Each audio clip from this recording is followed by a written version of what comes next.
Hello madam, আপনি কি খাচ্ছেন? পাস্তা খাচ্ছি আজকে সকালে ব্রেকফাস্ট। সকালে বেসরকারি পাস্তা, ঠিক আছে। কাল রাত্রি থেকে বলছে মা আমাকে পাস্তা করে দাও, পাস্তা করে দাও। তো রাত্রিবেলা দিইনি, শরীরটা ভালো লাগছিলো না।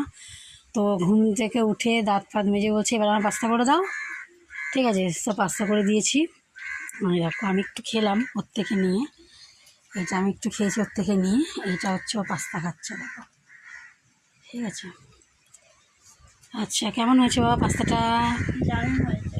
ভালো হয়েছে? আজকে পাস্তার মশলাটাও পড়েছে, নাহলে আমি শুধু রোজই একটু মশলা দিই বাবা। করো। এত মশলা দিয়ে করে দিই, ও আরও মশলা চাইছে। বলো।